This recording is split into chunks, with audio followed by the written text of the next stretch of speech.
My name's Sydney and I just made a financial literacy lesson on needs versus wants for grade 6 to 8.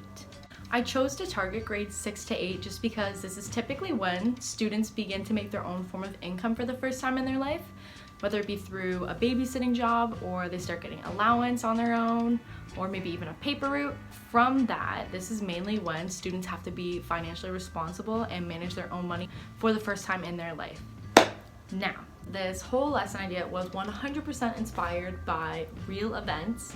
I'm sure all of you have heard of the ongoing and growing concern of the coronavirus.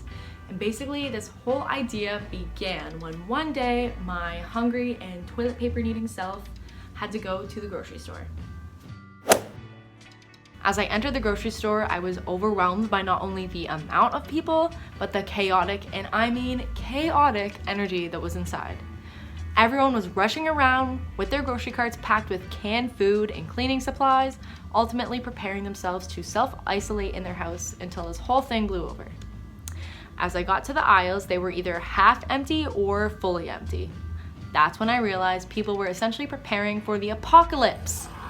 As I was checking out with whatever scraps I could find left, I noticed some aisles were fully stocked, such as the candy aisle, the baking aisle, the toys, and any clothing. In that moment, I realized this apocalypse-like state is forcing everyone to become more financially literate by assessing their needs versus their wants when they are making purchases. The inner teacher in me thought, that could make a neat little lesson. So I used this entire experience to create a lesson about preparing for the apocalypse. Basically, your student's mission will be that they are informed the apocalypse is arriving in their city in just 2 days. The entire city will be quarantined for 2 weeks, and students in groups of 4 will receive a budget of $600 to supply themselves with any essential items they'll need during this quarantine. The students will be given the Walmart website to use to find all their products just to make sure this lesson remains student-friendly. So first you'll go over wants versus needs with your students by getting a volunteer to read out a want, which is something you would like to have but is not necessary for survival. Next, you'll get another volunteer to read out a need, which is something you must have in order to survive. Now, you're going to have your students separate wants versus needs. So you're going to ask for volunteers that will physically drag an item and put it into the correct category. Once all the images are in a category, you'll analyze them as a class and see if everything belongs. If you find something that doesn't belong, you can open it up as a discussion for the class to decipher whether it is a want or a need. This is the handout. At the bottom half of the sheet is a chance to brainstorm for any products that groups feel they may need. Here's the item record sheet where students will write the item that they are purchasing and the price, and below they'll put the total cost. And I separated these sheets for needs versus wants, so hopefully you'll have more needs than wants. Because this lesson is grade 6 to 8, at the bottom here it's changed to have a subtotal and a total cost. So students will be responsible for calculating the taxes on their own.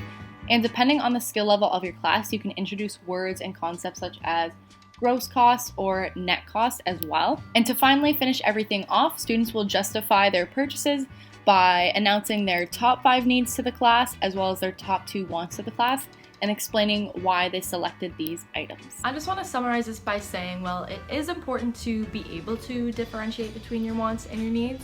It doesn't mean that you can't enjoy your money and buy some of your wants, like this unicorn onesie, or this llama mug with a French pun, or this weird wiggly plant. It's just important to be aware of the differences so you can be smart when you are spending your money. Thank you for listening to my lesson, and I'm glad I could teach you all how to prepare for the apocalypse.